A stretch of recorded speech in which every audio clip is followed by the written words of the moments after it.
পরপর দুদিন night duty করে খুব ঘুম ঘুম লাগছিল। তা সন্ধ্যেবেলা বেরিয়ে কি জানি একটা বিয়ে বাড়িতে ঢুকে পড়লাম। কি হবো, আমি বিয়ে বাড়িতে ঢুকতেই এদিক ওদিক তাকাচ্ছি, হঠাৎ থেকে একজন ভদ্রলোক এসে বলছে, কাউকে খুঁজছেন দাদা? আমার না, আমি এই একটা দেখুন না, এটা কি পুনো পুজো মণ্ডপ? তার মশাই পুজো মণ্ডপ দেখছেন, এখানে আমার মেয়ের বিয়ে হয়েছে আর আপনি বলছেন পুজো মণ্ডপ। না না, অনেকটা প্যান্ডেলটা তো ওই পুজো মণ্ডপের মতন লাগছে, তো ওই জন্যই আপনাকে জিজ্ঞেস করলাম। ঠিক আছে ঠিক আছে, যান। চলে যাচ্ছি, হঠাৎ কোথা থেকে দেখি আমার এক বন্ধু আমাকে ডাকছি। কে, শ্যামল নাকি? হ্যাঁ, তোমাকে তো ডাকছি, চলে যাচ্ছ কেন? সময় সময় খেয়ে যাও খেয়ে যাও, তোমার খাওয়া হয়ে গেছে নাকি? বলছে, আরে তুমি এরকম করে চলিও না, লজ্জা দিও না, চলো চলো চলো খেতে বসো।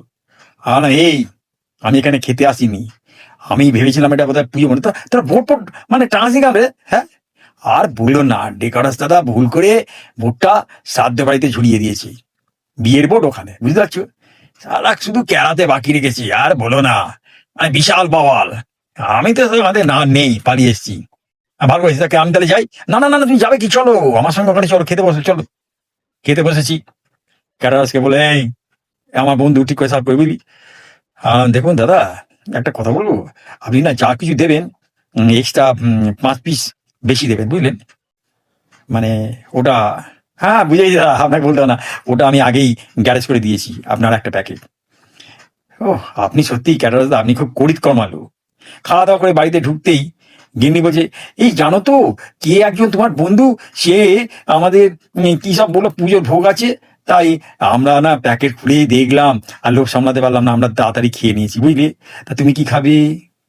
আমি আমি আর কি করবো বলো, আমি ওই ওই তোমাদের মতন ওই কোথাও একটা গিয়েছিলাম, আমি ওই সেখানে পুজোর ভোগ খেয়ে এলাম, বুঝলে? তার তুমি আমাকে 1 গ্লাস ঠান্ডা জল দাও তো, আমি জল খেয়ে শুয়ে পড়ি। জল খেয়ে শুয়ে পড়বে? হ্যাঁ, আমার তো ভোগ খাওয়া হয়ে গেছে, আবার কি?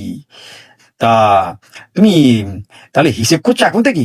আরে কি করবো বলো, হিসেব তো করতেই হবে, মার্কেটে যা অবস্থা। হ্যাঁ, তুমি খুব কিপটে আছো, আমি বুঝতেই পেরেছি। হুম। হ্যাঁ, বুঝতেই তো পারবে, যার জন্য চুরি করি সেই বলে চোর। হ্যাঁ, এই তো দেশের অবস্থা।